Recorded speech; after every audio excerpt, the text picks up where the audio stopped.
All right, welcome to the Town of Norfolk Board of Health meeting on Wednesday, March 29th, 2023. We're starting at 7:03 p.m. In accordance with the governor's order suspending certain provisions of the open meeting law, General Law C-30A-20 related to the 2020 novel coronavirus outbreak emergency, the March 29th, 2023 at 7 p.m. public meeting of the Norfolk Board of Health shall be physically closed to the public to avoid congregation. Alternate public access to this meeting shall be utilizing the Zoom virtual meeting link software for remote access. This application will allow users to view the meeting and send a comment or questions to the chair via the chat function. Submitted text/comment questions may be read into the record at the appropriate points in the meeting if they are in line with the town's public comment policy. The meeting shall be recorded for future rebroadcast by Norfolk Community Television. It has all the Zoom links, which is on the website. So why don't we start with the public hearing from the Grange Community Supper, a request for the following variances from the state/federal food code, a request to allow food handler training in lieu of the required food protection manager certificate, and a request to allow the use of hand wipes in place of hand washing for a limited time, no longer than 6 months, to allow for the planning installation of a hand wash sink. So who will be presenting, Betsy?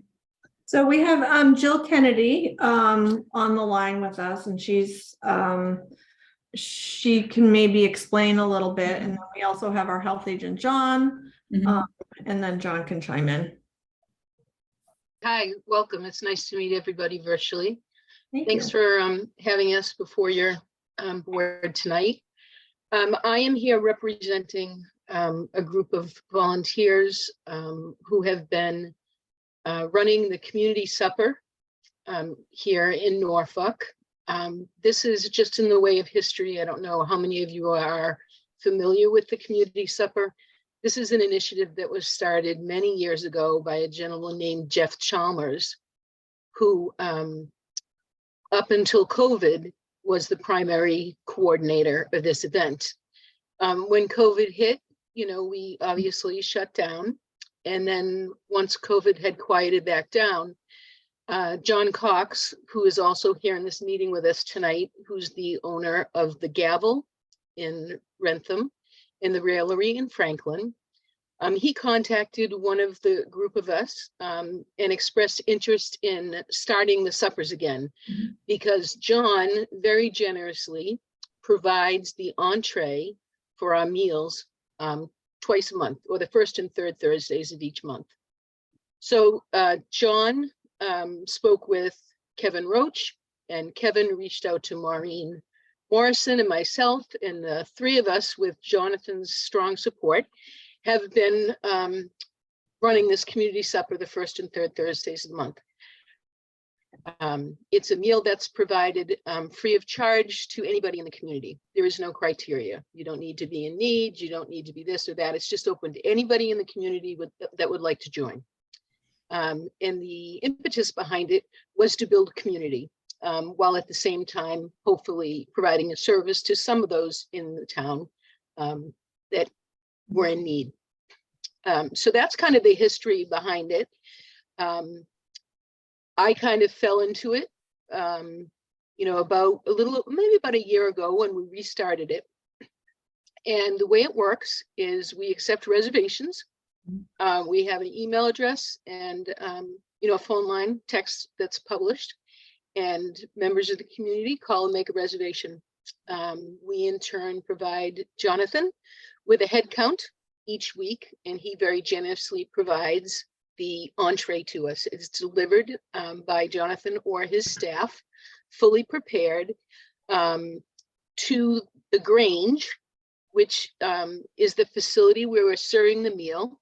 And the Grange's involvement here is their donation of the facility to us. They also provide us with a small financial support to help with some of our monthly expenses. So we have this meal that's delivered. The three, Kevin, Maureen, and I do all the setup, tables, chairs, chafing dishes and all the rest, so that when Jonathan arrives, he delivers the meals in, I think it's called a Cambro. Did I get that right, Jonathan? A Cambro thermos, which is a big thermos with the meals in disposable trays, fully sealed. They come inside of this Cambro container, and then his salads come in a separate container, fully sealed again. They come into the Grange, and you know, we test the temperature on them when they come in. And again, before we serve, we have them up on chafing trays to keep warm during the meal. In addition to the meal, the entree and the salad that Jonathan provides, Shaw's in Franklin, Mass. Generously donates desserts to us for every meal. And those are individually packaged and individual servings. And our beverages in the way of hot coffee and hot chocolate, I donated from Dunkin' Donuts right here in Norfolk.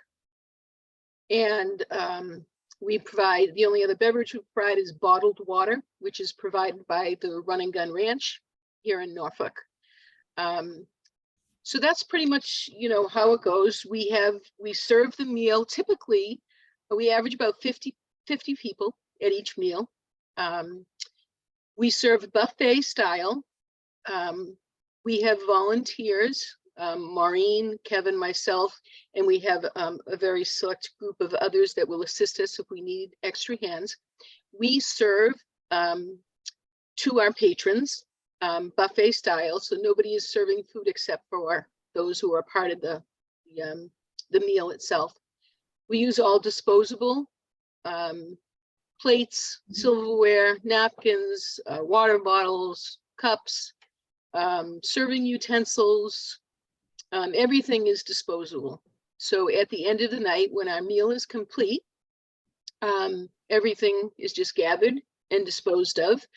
And any food that is left over, we package up and we take to the Norfolk Fire Station as a donation to our public servants. So that's pretty much, you know, how it goes. John contacted me a month or 6 weeks ago and said, you know, I'm just checking on the status of your permit. And I said, well, news to me, I don't know anything about it. As far as I knew, we had never gone through this process. But again, Jeff Chalmers started this several years ago, and he is no longer in town. He's moved out of Norfolk, and I don't have any contact with him. So I said to John, tell me what I need to do. I invited him to come and observe one of our dinners and listen to all the things that he said we should be doing, and that, you know, made sure that we had all of those things in place. And the two areas that we have not been able to satisfy John's requirement is with the Serve Safe food manager certification, and with the use of a dedicated hand washing sink. So I think, as you had mentioned or alluded to, the Grange does have a building permit issued already to do some renovation in what they refer to as their catering room. It's not a kitchen, it's a catering room. There is no oven or stove or anything like that. But they are having the appropriate hand washing, hand sanitizing sink setup installed. And John spoke with Kevin Roach, who is the representative for the Grange, and so they've addressed that. So to get around not having that dedicated hand washing sink, John had told me, you know, there was a certain type of hand washing antibacterial hand wipe that we could use after washing our hands, using that prior to gloving. So I have gone out and purchased those, and that's what we're doing in the meantime. And then the last issue is that Serve Safe food manager. I'm asking for that variance because we don't do any of the food prep. Everything that we serve comes to us fully prepared under the direction and supervision of Serve Safe certified food managers. And we're simply handling it. We're simply serving it. So I did get the Serve Safe food handler certification, so I am certified in that way. We do have someone on our team who is choke safe certified, and I also did get the food allergen certification. So I feel there's a member on our team who has covered everything except that food safe manager piece. So that's why I'm coming before you, in hopes that you can understand what we're doing and recognize it the way that we do as something that has become very popular in the community. And I really feel that we're providing a good service within our community, primarily through the generosity and the support of John Cox. We couldn't do this without him. And he's been very supportive in any of my questions around certification and all that kind of thing. So that's where we stand. And I'm happy to answer any other questions you might have. Thank you so very much. Does You're welcome. anybody on the board have any questions for Jill? I have two, just one clarification thing. So basically everything except for the actual meal is basically sealed. Correct. It's sealed. It's well, except for the coffee and hot chocolate, which is probably in some sort of heated They're in the cardboard burner. Joe boxes. Okay. Okay. Yeah. Okay. And all of the desserts are individually Wrapped. sealed. Okay. So it is just, and Jonathan's food, like I said, is coming in disposable catering trays that are fully sealed inside of those Cambro thermos Yep. containers. Okay. And so nothing is opened until it gets to us. And then I take that food thermometer and actually poke through the foil cover on those to test the temperatures when they come in. And then I put them out on, we have sterno stations all set up, and they're all preheated before Jonathan arrives so that they're up to temperature. And then we go right from his thermos container onto the chafing dishes, where before I open those to begin serving, I check the temperatures one more time. Okay. Joe, you actually you answered the question just about checking for temperature, but I guess the last comment I have is that if you're not there, what happens? Or will you get there? Will you be there always? So far, in all the time we've done Yeah, the this, fingers crossed. Yeah. I missed one, and it was the time that John came because I got COVID. And that's the only one that I've missed. Okay. My counterpart, my partner here, my two partners are Maureen Morrison and Kevin Roach. And there has not been a dinner when one of the three of us, if not all three of us, are present. Okay. Maureen and I are religious in planning our travel schedules around community supper. We don't travel the first or third Thursdays of the month. We're very committed to doing this. Okay. And like I said, we do have a small pool of individuals that we can call upon to help us if we're shorthanded, say when it comes to serving. For instance, at Christmas, we had over 75 people at each meal. And we could use an extra set of hands in the serving line. So there are 3 or 4 people that we feel comfortable with that understand our process, who will help us when we need, but their responsibility is strictly to stand behind the buffet and serve the food, and then they're done. All of the cleanup and sanitizing and all of that is done by Maureen, Kevin, and I. Okay. Okay. Cheryl, I'm good. Awesome, Great. thank you. John, do you have any comments about the process? Sure. So, yeah, let me start with, I think that this is a very important event that should move forward, and I believe can move forward safely. I've witnessed it in action. And then I just want to say that Ms. Kennedy and her team have been more than reactive to my questions and tried to step up. And Mr. Cox as well. He's not only providing food, he's providing support, and has even asked me, what else does the supper need? You know, what can he do to help them? So I want to make sure I acknowledge, the efforts they're making. So that said, a couple of issues. First, the Grange as a facility is currently not capable of providing a food establishment. They just are missing some of these items. So the hand sink that is scheduled to be installed will be a huge help in getting there. Mhm. And the hand wipes that she's asking about and I had suggested under the food code are only allowed at temporary events. Mhm. So that's why they're asking for the variance. Mhm. We can't approve it for an ongoing food establishment. And when they're feeding 100 people a month, and it's open to the public, this is clearly a food establishment. Mhm. So I think giving them the time to get the hand sink installed will go a long way to help their operation continue to be safe. And I would support allowing the hand wipes for that, short period of time. So that would be helpful. There's some other things they've done to get there. On the topic of the food manager certificate. So, the board is the only one who could vary that. I can't vary that. Mhm. I do not support allowing just a food handler for that. I would support giving them an extended period of time to attain the food manager Mhm. certification. And the reason is, first of all, I don't think it's a high threshold for an organization to get to. I'm sure that they're tight on funds, but the food manager is something like $100 to $150 once every 5 years. It's good for 5 years. And then why it's important is because they can handle the situations that may come up. While there's very limited handling of the food, they're taking temperatures. The food moves very quickly, which is Mhm. also a benefit. It's not staying there for a long time to cool down. Mhm. Things come up such as if the food arrives below temperature, if an ill volunteer shows up, if there's a situation, like things that the person in charge is responsible for, a vomitous event, things like that they know how to respond, that we have one point of contact to discuss any potential issues.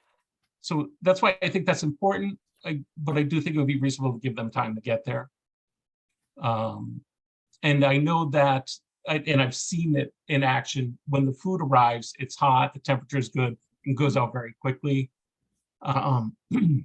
But things do happen. Mhm. And so I think we need someone who can respond to that. So that's my point of view on it. My question for that is, so for the food manager certification, do we have to have multiple people? So if Jill is not there, does there have to be somebody on site or at each time that has this certification? Or is it okay to have one person certified and have the other people certified with the food handler certification? Yeah, no, that's a good point. At this time, the food code only requires one certified food manager for the permit. They can Okay. delegate those responsibilities to other people. Okay. So they don't have to be on site at all times. Okay. So I think that's also good. I'm sure that they're there 99% of the time, but if the certified person wasn't there, they might be a phone call away or Mhm. could give direction to someone else on site. Other board members, any comments about what John has said?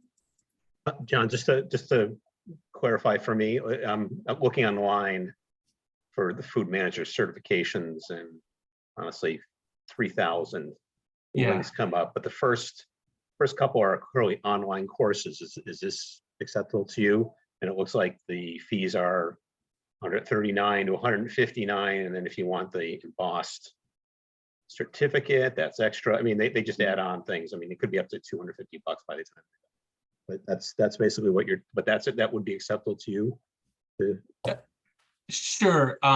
There are online and in-person versions. I do have a link to the state's site that has the approved vendors. So it would just have to be a state approved vendor. Okay. ServSafe's kind of the most common one, which we referred to a couple of times tonight, but that's just one brand of them. Okay. So, yeah, I mean, I think, let's just say, it seems like there's a plan in place. And I think if we can make sure everybody holds up their end of the bargain and moves forward to get stuff done, that works for me. Liz, do you have any comments? No, I agree that it sounds like they have a good plan, but sounds like the certification would be appropriate because you never know what's going to come up. Mhm. So any other further discussion? Anybody else in the audience wish to make a comment? The only comment I would make is that, unfortunately, I don't know that we as individuals Mhm. are in the position to pay for certifications Mm. at this time. Julia, is there any way NCL could provide financial support? I know they, Lions Club, any of the local groups within. I'm quite sure. If you put a tip jar out, that I mean that's not what we're about. Right. I know, Right. but but realize that short of putting up a GoFundMe page, I think that's probably extreme. Plus, you have to, I think you'd have to raise probably close to $250 to cover $150 because of all their fees they take. I think you've given so much to the community. I think maybe it's time for the rest of the community to give back a little bit too. And if they understand that, it's important. It's important to do. And I'll leave it at that.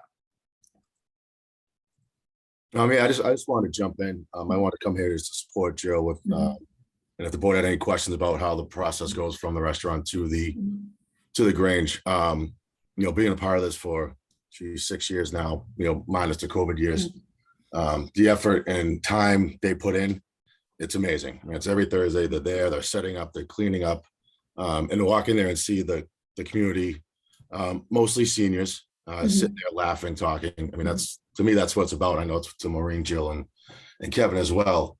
I have the easy job, quite honestly. I mean, I talk to my staff, tell them what we're looking to do.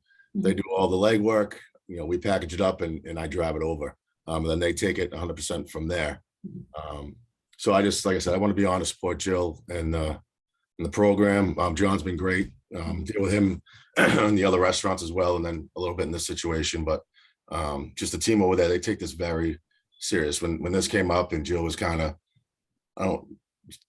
caught off guard a little bit, because why would she know anything about some of these things? I mean, she was on it. Once she asked for a little bit of support, and hopefully I gave it to her, but she was on it. So I know, seeing it, I'm proud to be a part of it with them, because I know they're taking the Gavel name and the raillery name, and that's what the people are enjoying that night. So if I pass it off and the running back fumbles, it kind of represents all of us. So her and the whole team do an amazing job. I'm proud. I know my staff is proud to be a part of it. We look forward to doing it for many years to come. So I appreciate all your time and everything that Jill, Maureen, and Kevin do. I think it's a great program, and I think it's just a function of, trying to protect people. So there are rules and regulations in place. I work in hospitals, and there are things that we do that we think are ridiculous, but there are rules and regulations. So I think, how can we have a balance so that we're able to have this wonderful program and still provide support to our community, is probably what we're, our end result to do that. I think the financial aspect of getting the certification, I think that we can definitely, and maybe Betsy can help out too. We look at some way to reach out for funding. Like NCL is always doing grants. So the Norfolk Community League, I think this would be a great grant from the Norfolk Community League. Or is there somebody in the town that wishes to provide funding for that? So I think, moving forward, what I would like to see is, and if the rest of the board is amenable to this, is that we, allow the use of the hand wipes for no longer than 6 months while the Grange is getting their hand washing sink. And John seems to be amenable to that. And then, giving a time period in which somebody has to get the food protection manager certificate, which would allow this group to find some funding for that. So it's not put upon them for their own financial impact. So I don't know if the board has any other comments. No, I think that's very reasonable. And I'll reach out to Karen Riley on the Norfolk Facebook page, because she has a way of moving mountains, just usually with a small request. So we'll see if we can enlist her. She seems to be able to, I guess, do some pretty good things. So I think it's more of a function of the time. I think, Jill, the financial impact shouldn't be put upon you. What you guys are doing is incredible and is something that we need. And how can we, how can we manage it with within the guidelines? So I don't know if anybody on the board wants to make a motion, so we can move forward, and then we can have a further discussion after the motion is made. I will make a motion to allow the variances for the food handler training in lieu of the required food protection manager certificate and the use of hand wipes for 6 months. And also include that the Board of Health will assist in identifying possible support for getting the appropriate certificates. And I know that's probably long-winded and probably not well worded, but I think it kind of covers the intent of what we're trying to do here. So we're looking to allow the food handler training in lieu of the required food protection manager certificate for no longer than a period of, say, 6 months, while funding is found to allow a member of the group to obtain the food protection manager certificate. Does that sound good? Yep. Okay. Yes. Okay, and then we will allow the use of hand wipes in place of hand washing for a limited time, no longer than 6 months, to allow the planning installation of a hand wash sink. John, are you comfortable with those variances? I am. I think that's a great way to support this event. So this will allow the Grange to get the hand washing sink in place, and it will allow enough time, as long as Jill, you and your group are willing to do the certification, we'll find funding so it doesn't come out of your pocket. Does that sound amenable to you also, Jill? Yeah, I'll certainly be happy to share that with, the other team members. And then that way we can definitely have it so that, we can continue these great things, and, in 6 months' time, maybe have you come back to share with us kind of what the status is. And, we don't want to get rid of this program. I think it's huge. But again, since it's an ongoing program, just an aside, John, so the churches in the area do a lot of food type of events. Are they required to have a food protection manager certificate? It would depend on what they're doing. So if they have a food establishment permit, they would need a food manager. That's the requirement for the permit. Okay. So if St. Jude's decided to run this suppers twice a month, would they be under the same regulations? Yes, unless they're doing it as a potluck event, which is a different thing. There's a different advisory that goes along with potluck events that are more common with churches. Which is, potluck's usually much more scarier than having John. Potluck is very scary. Yeah, bringing his wonderful food at proper temperature and whatnot. Yes. So anybody that is serving, a regular meal like this falls under these regulations, whether that's, like you said, a church or a civic group or the senior center. All of these have certified food managers. Yes. Yes, and we're finding, much like your event, that events have occurred in the past without these guidelines.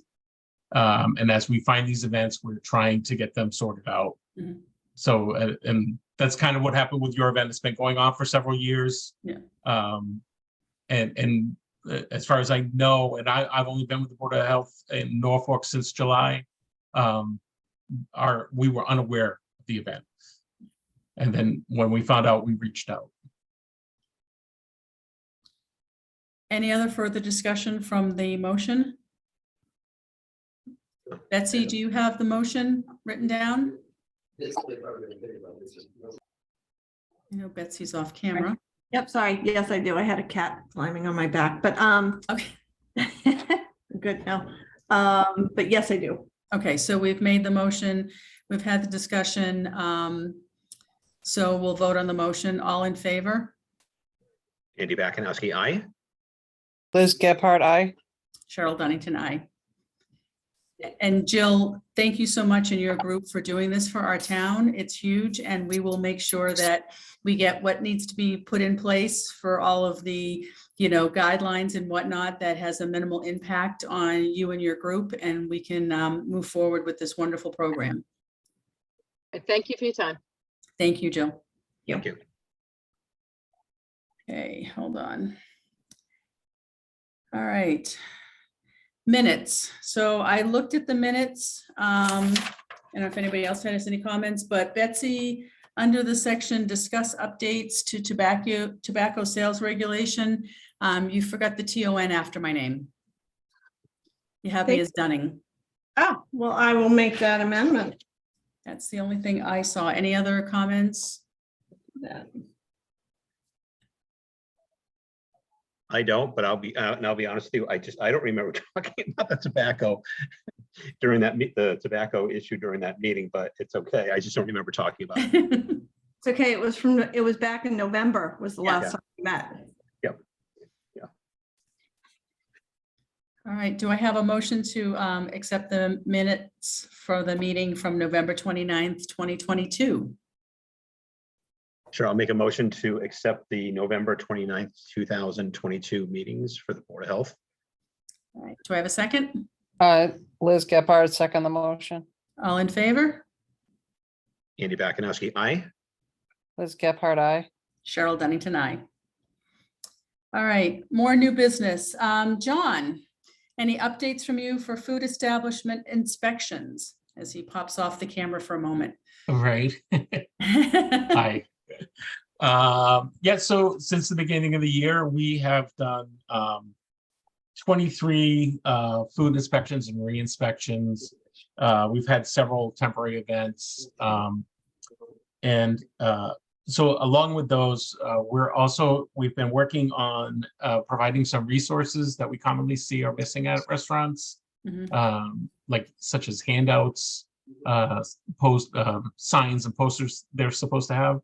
So I've been sending them to restaurants individually, but then I collected them, shared them with Betsy and with the other communities in the collaborative. Betsy put them all together, and so it was one easy document to send, and also get them posted onto the website, and they've been posted on the Metacomment website as well. So I think that'll be helpful for restaurants to go and find some of the resources they need. Also, we've started in the fall, but we've come up with a temporary event checklist, some of the common tips and guidelines for people holding temporary events that we've been sharing out when those applications come in. Awesome, thank you. Sure. I think a lot of things have been happening in the town over the years that kind of were just happening. So it's nice to have somebody keeping an eye on everything. I appreciate all the work that you're doing. Thank you. Thanks. All right, anything else for us? From me or? Yeah, from you? Nope. From me? No, I think that's it tonight. Okay. Awesome, thank you. Yeah, All thank right. you. Health agent update, Matt, anything for us? Well, we have to discuss the updates to the well regulations. I don't have anything urgent to report, other than things are finally starting to get very busy again. There was about a 6-week or so period that is very slow with construction, as it's usually seen in the winter. But certainly the perk tests have started to come in, which is a good sign. So I'll certainly be busy for the next few weeks out in the field. And as far as the well regulations, the state has released some model regulations in regards mainly to the PFAS issue that's been around now for a couple of years. As far as updating our regulations, I think Andy and I will have some work to bring them up to par. I'm not sure if he'll have any input tonight regarding the matter. Matt, I'll just read the high points from the email I sent you. Just to, Sure. So I looked over both the DEP regs and the town regs, and obviously some updating needs to be done. A few of the things that we need to look at are making sure the definitions between the state and the local regs are the same, because they aren't the same. It's just some wording which could be interpreted differently. The DEP model regs don't include volatile organic compounds in their testing, which is, I mean, that's pretty much, anything that, anything you can put in your yard, and as pesticides, herbicides, fertilizers, lawnmowers, stuff like that. So that's got to be added, and we should keep that in there. As I had written to Matt, the DEP document seems to concentrate on this, what I call the contaminant of the day was PFAS. 15 years ago, it was MTBE, which is a gasoline additive, and all of a sudden that's a volatile compound. So, and that's still around because, 30 years ago, that was job security for those of us in the environmental field, because the stuff just never decayed, and you had to figure out some interesting technology to get rid of it. And then a few years ago was perchlorates, associated with fertilizing, as well as other industrial compounds. And I believe the town actually did receive money from the state because they did find MTBE in one of the water samples. So, it's still there, but it seems to have been fallen off the DEP's radar because they're more PFAS. So one thing I think we also need to work on is how we as a town look at the primary and secondary contaminants. For example, iron is a secondary contaminant, but obviously there's a certain point when the concentration of iron gets to be so high that it starts affecting someone's digestive and nervous system. We'll need to look at that. And then clarification on if someone during the transfer of a house does sample their private well and they have an exceedance of a groundwater standard, what can we do? What should we expect? I mean, what recourse is there? I mean, Matt gave me some ideas, but I think we just sit down and talk about this. And I'll be honest with you, I looked at it and just finally got around today to sending that to Matt, but he did respond that we'll work on those. And then that was pretty much about it. But I think consistency between reality versus what the DEP is doing, and I understand what they're doing. They're just trying to present an outline, but I think we need to fill in some of the gaps and some of the issues. And I'll work with Matt over the next month or two to hopefully get that done, hopefully sooner. I have access to a bunch of other local bylaws from other cities and towns, and maybe we can save some time to see if we can, I'll say, borrow or plagiarize, depends how you want to look at it. The same wording, but honestly, most of them do have a very similar outlay and presentation and how the regulations work. So that's about it for me. Awesome. So basically, there's nothing for us to do tonight except for to understand that we need to redo our well regulations. Yep. Awesome. Yeah. Thank you. Perfect. All right. Thank you. Matt, do you have anything else for us? I do not. Okay. Unless you have any questions for me. Nope. Nope. Perfect. Awesome. All right, Betsy, the review and vote updated fee schedule. So I started looking at our fees, which hadn't been updated since 2017. Provided a spreadsheet, actually, oops. Hold on one second. My computer wants me to update it, I think. When I actually started looking at the fee schedule, because it came about, John and I had been working on a process when a new restaurant comes into town for a plan review, and we actually didn't have a fee set for that, so that actually prompted me to start looking at our fees. I did a spreadsheet, I took, went through and did, an analysis of the fees from several other surrounding towns, came up with that spreadsheet, and then on the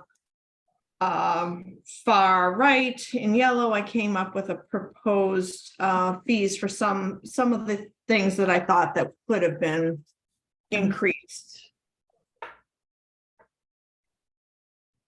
I reviewed the fees. I think they're all appropriate. I mean, we look at other towns. Millis is fairly expensive compared to everybody else. Although their fees are very odd, like $323 and $291. Right, exactly, which is I thought was really odd, not unless they, just did, when they increased their fees, maybe they just did like a percentage. Right. And then ended up being the percentage. So, but yeah, $291, I thought that was strange. Yeah, I'm looking at the fees. The only thing that I would probably add to these fees is that we have body art practitioner and body art establishment, and we do have a new tattoo shop in our town. So we should probably look at those type of fees. I don't know if we charge them anything when they started on. Yep. So we had established those fees many years ago. So we hadn't changed them. And I took a look. Some of the towns did not have fees. I looked at Rentham is $55 for a practitioner, and we're $100. Their establishment is $138. Ours is $200. So, and then you go to Millis, their establishment is $1,000. Okay.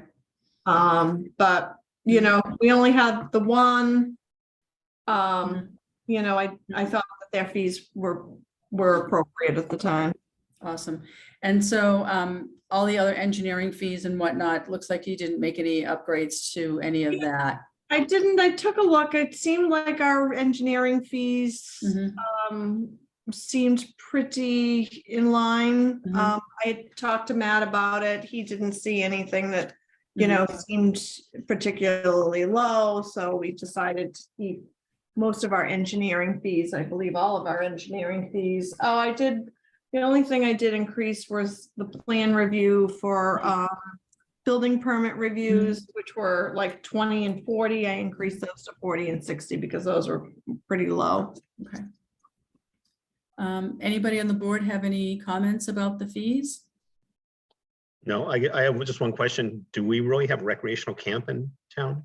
Or what's? Yeah, so we actually, The Boy Scouts do Boy that. Yeah. Scouts. So we usually do about any of the day sports, the sports camps. Okay, gotcha. No, I'm sorry. I was thinking like an established, you go in as Camp Sunshine and then you have the pool and stuff. No, sorry. I just had a different concept in my head. Stony Brook actually runs a recreational camp all summer as well. So we do about maybe four a year, for a summer. Gotcha. Okay. John, I have no comments. I mean, the numbers look good. I mean, we're not the highest, we're not the lowest. Right. So, Yeah, I agree. Yep. John or Matt, do you have any comments about the fees that we have? I will say that the proposed fee schedule is I think definitely appropriate. I'm a firm believer. I know when Betsy had discussed them with me, it's appropriate to charge a fee based on the services that they get. I look at like the tattoo shop and practitioners. I know what we do for inspections and permitting for them, and it's an appropriate amount. So I'm comfortable with where they are as proposed. Okay, awesome. All right, do I have a motion to approve the updated fee schedule? Oh, I just, before you make that motion, I did add a notation because we don't have a mechanism to people that fail to renew their permits, Doesn't want to go out. like their annual tobacco permits. Some of the other, or the food establishment permits. So I'm still at the moment, still chasing down 2 tobacco permits that haven't renewed, and they were due January 1st. I've sent 3 reminders. But anyway, I just added, this was language I got from Rentham. Annual renewal, these businesses that fail to renew an annual permit/license by their expiration date will be required to pay 50% increase over the original scheduled fee as a late fee. And then fines anyone found operating a business regulated by the Board of Health in the town of Norfolk without a permit will be fined $150.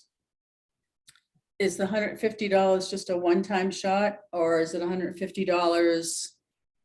Do you want to have it escalating? Because they may just say, okay, you can fine me $150 for the year and I'll just keep, and I won't pay this year and I'll pay next year type of deal. So do we want to add something that it's $150 a month until if they continue that they're fined $150 a month until they get their certifications or their licenses? I think that's a great idea. So, Cheryl, you're thinking, so it should be paid within that permit year. Mhm. And then the next year, would it escalate if they, because if it ends in June, for example, so they pay the $150 fee plus the $150 permit fee. So that's $300. And then if they let it go till August, then there would be another $150 plus another $150. So that's what they'd be looking at. Yeah, I think if you just give somebody a one-time, so you don't do it, you get a one-time, but you gotta get a pass for the year. I think maybe what we need to do is before we come back to approving everything, maybe we get the verbiage Sorry. the verbiage defined a little bit as to, if they don't, kind of like dog license. Something, if you don't get a dog license and then you get the fine and you get above and beyond type of deal, the fine, and you get a letter from Hillary. So, do we have to put something in that if you don't pay by this date, or maybe the renewal fees escalate or something like that, or every single month that you're working without a license, you get fined. What does the rest of the board feel on that? Yeah, no, Cheryl, I agree, because I understand exactly what you're saying. So someone says, well, fine, just find me $150 and I'm good to go. And then, if I think about it next year, then I'll do it again. And it just, there has to be an incentive for them to pay and stay current. And, if they miss it, obviously, things could happen. Obviously if the business had some problems, that might be something, it should be handled on a case-by-case basis. But realistically, I think if they operate through a permit year without the license, the additional fine is there. And then if that continues to the following year, then you go to double that to 300. And I'm going to say, I don't know what the maximum we can fine them at those. And, or do you, or is it, do you start fining them per month, or do you start fining them per event? So Do we know what other towns do? I believe, but Betsy read was what Rentham does, is that basically charges them a 50%, type of a fee for them to renew. But nothing after? And do we have any, especially like with the tobacco regulations, do we have anything that says if you don't get your license, you can no longer sell tobacco? And, we get the state people to come in and take all their cigarettes away from them? I believe we actually have some wording in our regulation. I don't have that in front of me at the moment, but about the licensing. Could I maybe give a comment on that one, the operating without a permit Yes, please. part? So at least with food establishments, I would expect that's a one-time fee, and that if they don't get their permit, that it's a cease and desist. I don't think it'd be appropriate to allow them to go on Right. and pay additional fees that they would Mhm. need to close. So I think that's, some violations to those types of things would be each day out of compliance is another violation. Mhm. But I don't think you can fine $150 a day indefinitely. So I just wanted to share that. Well, John, you bring up a good point. I mean, if you were to issue a cease and desist because they don't have the permit, do you tack a fine on for the issuance of a cease and desist, which is outside the other stuff? So, I think not to make somebody an example of this, but understanding that, the motivation to get someone to stay in compliance, it's either done financially or Mhm. by legal means. And you do walk a fine line of basically, driving yourself crazy or trying to keep track of some of this stuff. At the same time, I mean, you want to walk softly and carry the big stick, Mhm. and simply you miss it, you get cease and desist, the fine's here until you're up to date, the cease and desist stays in effect. So that obviously they're being hurt financially, but the town doesn't have to chase that money. So I get what you're looking at. I understand exactly what you're saying, but I think we kind of have to find a compromise with that, where we can't, we can't fine them $150 a day, and we can't fine them, thousands or $10,000 if they miss it, with a cease and desist. So maybe we probably should talk about that. I think we should talk about that and think about it some more. Yeah, do we give people like a grace period? So they're due to renew by, January 1st. If they renew by January 1st, that's great. But they have a grace period until March 31st that, we will only fine them X number of dollars. And then if they don't renew by March 31st, is that the point in time that we do a cease and desist? That just basically, look, if you're not going to do it in the time period you're going to do it, you have a window, but you're going to have to pay more money. And if you don't do it by that time period, then, it's going to impact you financially for your business. Maybe, Betsy, we talk to the town lawyers to figure out what we have. I mean, we have our guidelines and our regulations, but, how much backing are we going to get to say, hey, you haven't done this and this is what you need to do? And can people lose their license? So, for the restaurants, it's going to be challenging, because if you lose your license, then your restaurant closes. But I'm thinking more of the tobacco. So do we have it at the local, whatever? Right, at least the restaurant, I'm not that concerned about the restaurants, because John's in the restaurants, often and looks for their permit, and don't have a valid permit. John will cite them for that. And if I can just clarify, I agree about the restaurant on the renewal side. Yeah. The operating without a permit, in my experience, like where I've seen that, is a food truck who shows up in town without a permit, as opposed to someone who's failed to renew on time, or somebody runs a temporary event, never pulled a permit. Right. Those were the situations where I would apply that fine.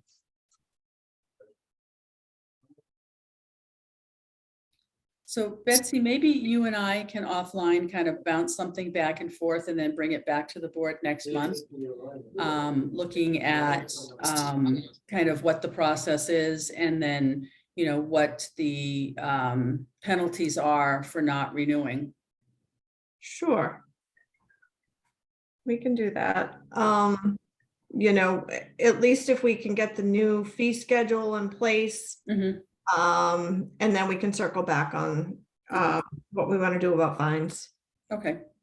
So how about we make a motion to accept the new fee schedule, and then the fines, we can do at a later date. Yeah. Okay. So do I have a motion to accept the new fee schedule? I'll make a motion to accept the new fee schedule. Awesome. Second? I'll second. I just have one question though. Should these new fees come into effect coincident with the renewal of the permit? Because looking at some of the dates, looks like it's June, but it looks like we're making them effective on April 1st. Or what's the smoothest way to do this? Well, I think some of the fees are an ongoing type of, so it's Gotcha. not that only on January or July that the fees happen. Okay, I think if we do it as of, I wouldn't say April 1st, because today's 3/29. Yeah, So I just threw that out there so you can pick a date. So how about we have them effective May 1st, which allows everybody to see the new fee schedule? Mhm. okay. Right, so That's should we amend the motion to accept the new fee schedule starting May 1st, 2023? So moved. Yes. The amendment. All right, all in favor? Andy Bakunowski, aye. Liz Gephardt, aye. Cheryl Dunnington, aye.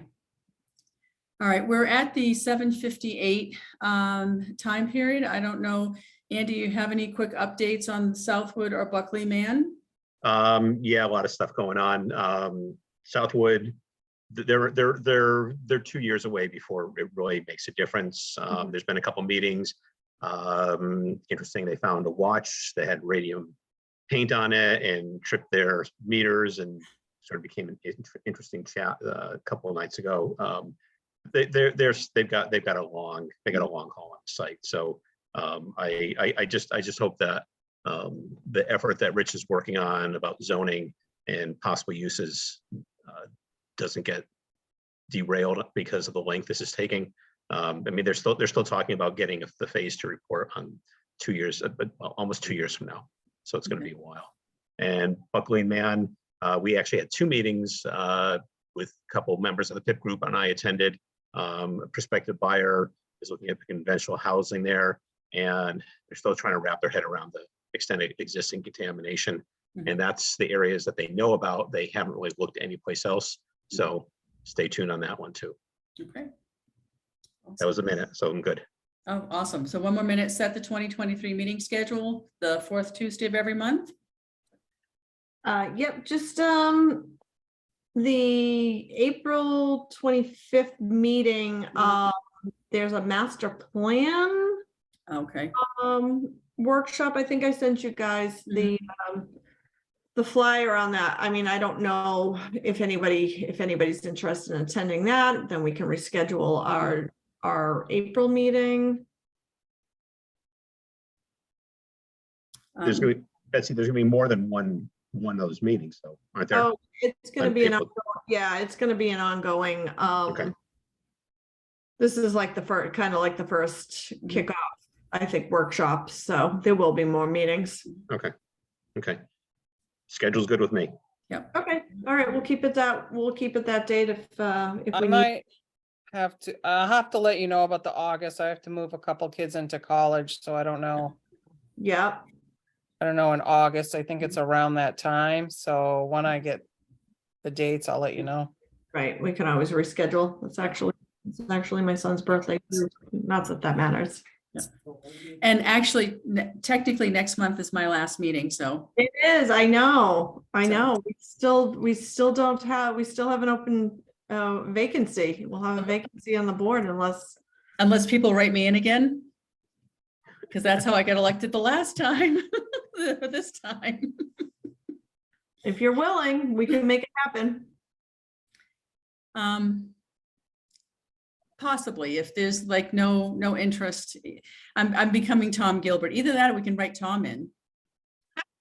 But he'll never come to meetings, though. I'm not sure he would appreciate that. I know. Yeah, if push comes to shove, if I'm called, I will serve, but so. I am working on a prospective gentleman. Oh, good. Eileen had met him at the volunteer fair, it was a couple Sundays ago. Nice. And she gave me his email address. I did email him. I sent him some information. I told him to, watch some of our videos. He is a physician's assistant, I believe. Mhm. So Awesome. anyway, so I'm working on that route too. Well, and if push comes to shove, we've done in the past is that you nominate someone for a year and have the board put them on for a year. So if that's the case, so. Okay. All right, that sounds good. Any other unanticipated new business? I don't think we have anything. I'm all set. Awesome. I'm going to hop off and go across the street to the convention center because I'm in Colorado for Oh. Society of Trauma Nurses Convention. So I'm going to go do a few things. So Great. Well, enjoy your time. awesome. All right. Thank you, everyone. Meeting is adjourned. Do I have a motion to adjourn the meeting at 8:02 p.m.? Motion to adjourn at 8:02 p.m. of the Norfolk Board of Health for Okay. March 29th. Second, I second the motion. all in favor? Aye. Andy Pakinowski, aye. Liz Gephardt, aye. Cheryl Dunnington, aye. Thank you, everyone. Great, Thank thank you. you. Have a good night. Right.